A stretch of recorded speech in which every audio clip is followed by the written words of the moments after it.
An election in Tasmania over the weekend. They're still trying to figure out exactly who's going to be where in the parliament. It is going to be a minority, and a bit of a squabble over how that will happen. Joining me now, the Assistant Trade Minister Tim Ayers, who's probably wondering what the hell's that got to do with me.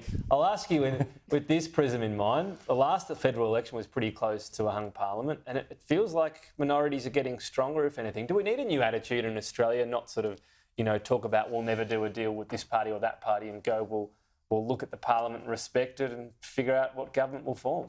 Well, we've been a good government.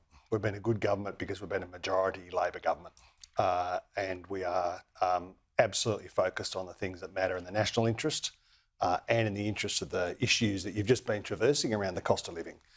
That's been the single focus of this government, and I think that demonstrates that that majority Labor governments are in the interests of Australians.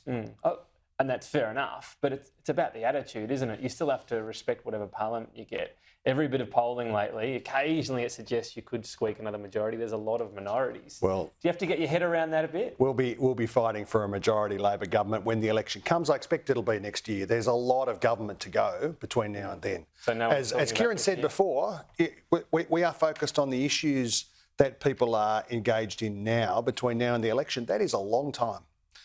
That is a long time to make sure that we're getting a focus on those cost of living issues, making sure the budget is a budget that is a responsible budget that keeps downward pressure on inflation and interest rates. That's what we'll be doing in the lead up to May, and that's what we'll be doing after. What do you think the appeal of the Greens is? Why has it taken so much off the Labor left, if you like, which you're very familiar with? I mean, why can't Labor get those Greens votes?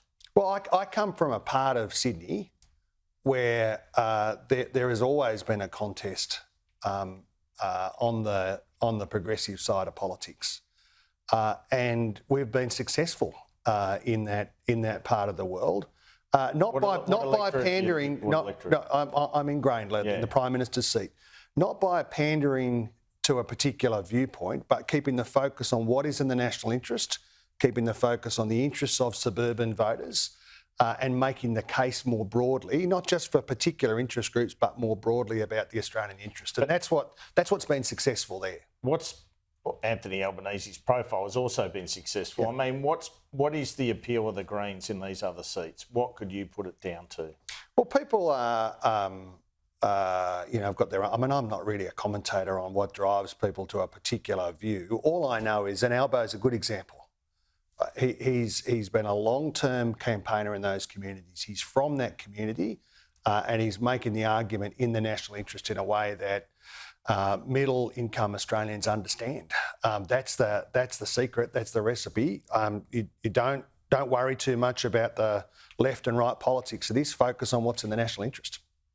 On the approval rating that we saw the Prime Minister's making a little bit of ground back, do you think that he lost a bit of paint off the back of the voice and he's now starting to regroup a bit of credibility or likeability in the eyes of voters? This may not be the first time you've heard a politician come on to this program or any other of your programs and say we don't pay too much attention to approval ratings or to polling. I'm being polite by engaging you in this discussion, which I know you're very focused on, but really we are in the middle of the term. We've got a series of very challenging issues in terms of the cost of living, the economy. Because you didn't want to talk about polls, but you've got to go because the bells are ringing for the Senate. Well, so I think you've got to go. It's been very good to see you all, and I hopefully see you next week.